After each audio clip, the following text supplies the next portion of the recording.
Salut à tous et bienvenue dans cette nouvelle vidéo consacrée à Warframe. Aujourd'hui on va faire un petit versus, tout simplement. Donc la canalisation contre la mêlée normale.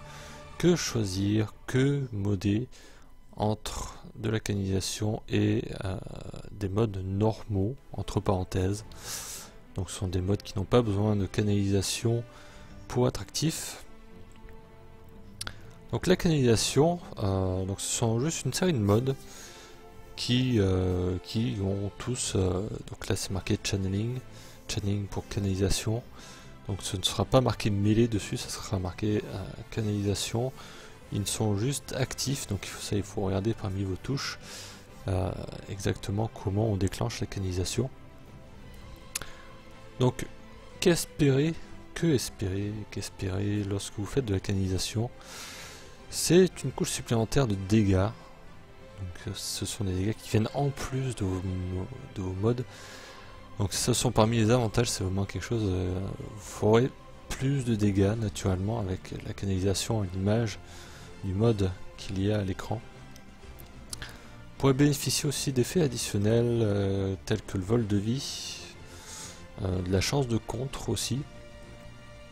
Vous pourrez aussi gagner de la stamina en échange de kills ou gagner de la stamina à chaque fois que vous faites un contre. Donc ça, ce sont vraiment des effets que vous ne pouvez qu'avoir en faisant de la canalisation sur vos armes de mêlée.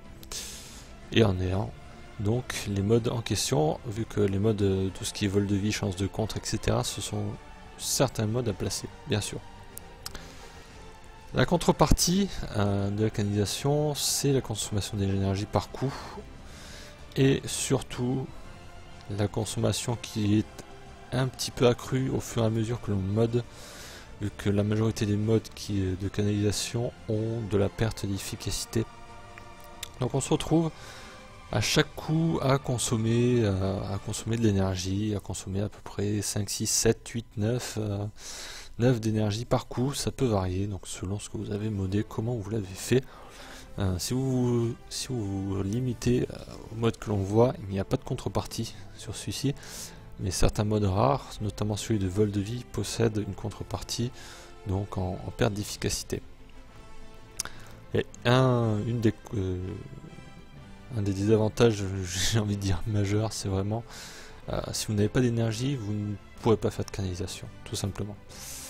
Donc ça, c'est la limite, une des limites qui est vraiment la plus présente de limite.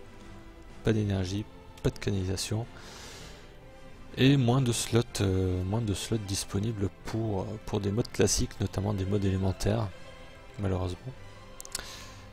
Je vais parler aussi de l'accessibilité aussi des modes de canalisation. Il y en a deux en particulier, charge corrompue et celui de vol de vie, qui sont assez difficiles à avoir. Donc c'est pour faire de la canalisation, pour modder en canalisation, il faut avoir les modes et il faut avoir un petit peu de chance pour les avoir. La mêlée classique, les avantages de la mêlée classique, c'est modding vraiment simple et rien de plus classique. C'est tout simplement comme les armes. Il y a des modes qui permettent d'augmenter le dégât comme celui qu'on voit à l'écran, point de pression, des modes élémentaires, des modes de vitesse, etc. Donc rien de plus simple par rapport aux armes. On est toujours dans la cohérence. Il y a de la consommation de stamina, c'est beaucoup plus sympathique, beaucoup moins pénalisant que de l'énergie.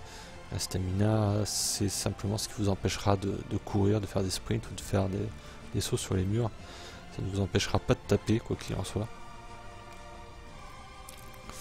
Il y a une grande facilité de modding de cette façon contre certaines factions. Il suffit juste de varier les éléments et vous pouvez faire tenir donc sur un modding classique l'ensemble de vos dégâts, des chances de crit et de l'élémentaire.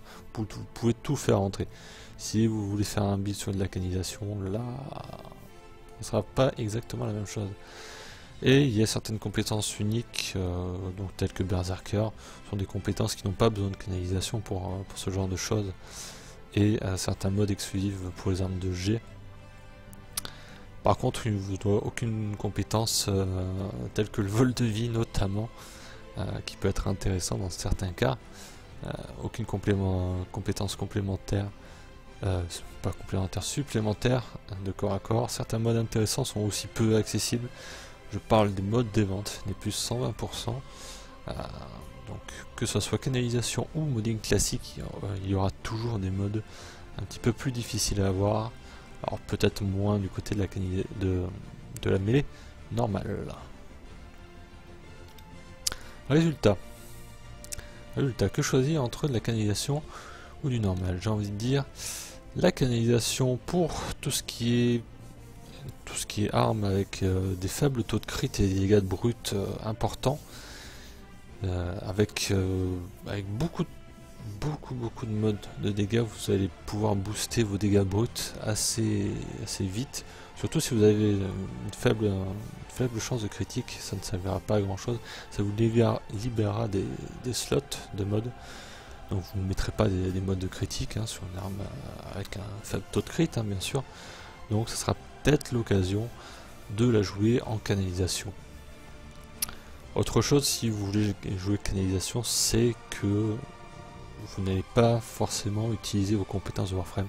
Les personnes qui ont envie de jouer vraiment pure mêlée, jouez canalisation aussi, vous ferez juste énormément de dégâts.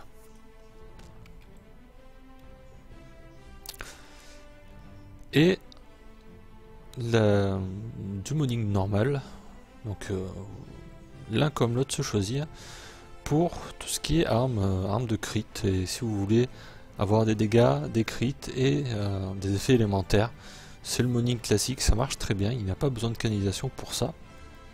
Vous pouvez canaliser tous vos attaques, de toute façon, même avec un modding classique, avec ce genre de mode, vous pouvez tout de même canaliser, vous ferez plus de dégâts quand même, peut-être pas autant qu'avec toute la ribambelle de mode de canalisation, mais je pense que si vous avez une arme qui possède un taux de critique assez intéressant, qu'il faut la modder de façon normale sans utiliser de mode de canalisation de façon particulière. Donc voilà, c'est vraiment selon les cas, selon votre arme, vous allez préférer l'un ou l'autre, ou sinon selon votre façon de jouer tout simplement. Si vous avez envie de jouer de la canalisation parce que ça vous plaît et que vous n'avez pas de problème d'énergie, passez sur la canalisation. Et vous, quel est votre choix entre les deux? Est-ce que vous préférez la mêlée normale ou la canalisation? Je vous donne rendez-vous donc sur les commentaires de la vidéo pour vous exprimer à ce sujet-là. Merci d'avoir suivi en tout cas toute cette vidéo, et n'hésitez pas à poser vos questions, à suggérer d'autres thèmes ou tout simplement à commenter un petit peu tout ce qui est canalisation et mêlée normale. En attendant, je vous dis à très bientôt sur la chaîne pour d'autres vidéos. Ciao.